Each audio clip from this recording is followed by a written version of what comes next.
महाराजा सूरजमल ब्रज विश्वविद्यालय भरतपुर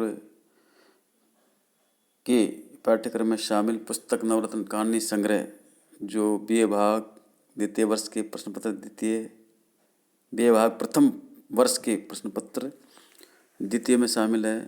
विद्यार्थियों, मैं आपके सामने आज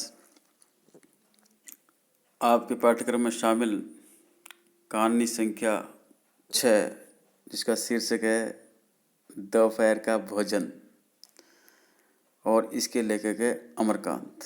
विद्यार्थियों, मैं हनुमान प्रसाद मीना, सहायकाचार्य हिंदी, राजकीय स्नातकोत्तर महाविद्यालय बयाना, आपको अमरकांत की इस कहानी दोपहर का भोजन का संक्षिप्त परिचय एवं उसका कहानी सार बताने जा रहा हूँ। विद्यार्थी ध्यान से सुनेंगे।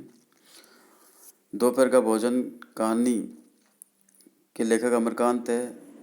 तो हम कहानी का परिचय एवं सारांश जानने से पहले उसके लेखक अमरकांत का संक्षिप्त जीवन परिचय सुनते और समझते हैं। अमरकांत का जन्म 1 जुलाई 1925 को बलिया के उत्तर प्रदेश में हुआ है। आपने हिंदी साहित्य में कहानी, उपन्यास, संस्मरण व बाल साहित्य विधाओं में खूब लेखन किया। आपके उपन्यासों में सूखा पत्ता, आकाश पक्षी, सुखजीवी, बीच की दीवार, ग्राम सेविका, सुंदर, पांडे की पतोहू, कटीली राह के फूल, इन्हीं हथियारों से लहरें, विदा की रात आदि आपके चर्चित उपन्यास हैं। बाल उपन्यासों में आपके वानर सेना, नेवर भाई, मंगरी, सच्चा दोस्त, बाबू का फैसला, खंटों में दाल आदि उल्लेखनीय हैं। आपके कहानी संग्रह जो प्रकाशित हुए हैं उनमें जिंदगी और जोक, देश के लोग, मौत का नगर, कुहासा, तूफान, कला प्रेमी, एक धनी व्यक्ति का बयान, दुख और सुख का साथ, जांच और बच्चे, क्रोध, औरत का क्रोध आदि आपके प्रमुख कहानी संग्रह हैं। आपने कुछ संस्करण में लिखे जिनमें कुछ यादें, कुछ बातें, दोस्ती। आपने कुछ अन्य लेखन कार्य भी किया। सुग्गी चाची का गांव, एक स्त्री का सफ़र, झगड़ूलाल का फैसला आदि।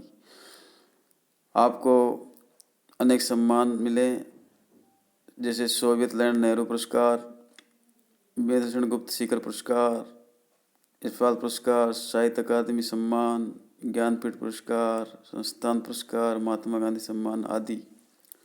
और इस प्रकार आपका देहांत 17 फरवरी 2014 को इलाहाबाद में हुआ। तो विद्यार्थियों, ये थी अमरकांत के जीवन की संक्षिप्त जानकारी। अब आते हम अमरकांत द्वारा लिखित दोपहर का भोजन कहानी का सारांश जानते हैं और समझते हैं और सुनते हैं। अमरकांत द्वारा लिखित दोपहर का भोजन कहानी का सार इस प्रकार है। इस कहानी में मुंशी चंद्रिका प्रसाद की पत्नी सिद्धेश्वरी दोपहर का खाना बनाती है। उसका 6 वर्षीय पुत्र प्रमोद निकट ही बुरी स्थिति में सो रहा था। जो सब छोटा था, तभी सबसे बड़ा लड़का रामचंद्र वहाँ आता है और भोजन करता है। फिर मंझला लड़का भोजन जिसका नाम है मोहन, वो भी वहाँ आता है, वह भी दोपहर का भोजन करता है। सबके बाद मुंशी चंद्रिका प्रसाद आते हैं, वे भी दोपहर का भोजन करते हैं। सिद्धेश्वरी न जाने कितनी परेशानियों से घिरी है, किंतु वह झूठ पर झूठ बोलकर परिवार में सामंजस्य बनाए रखने का प्रयत्न करती है। सबके भोजन कर लेने के बाद बचा खुचा खाकर जीवन गुजार रही है, अपना गुजारा चला रही है। पारिवारिक वातावरण क्षुब्ध है पर सिद्धेश्वरी उसमें संतुलन रखती है।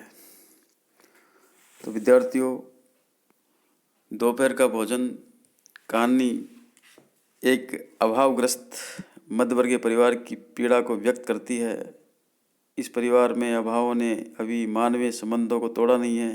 ये कहानी जिस निर्मम तटस्थता के साथ एक परिवार के माध्यम से समूचे निम्न मध्यम वर्ग के त्रासद अभावों को अंकित करने की कोशिश करती है, उससे यह कहानी हिंदी कहानी की विकास यात्रा में महत्वपूर्ण स्थान बनाती है।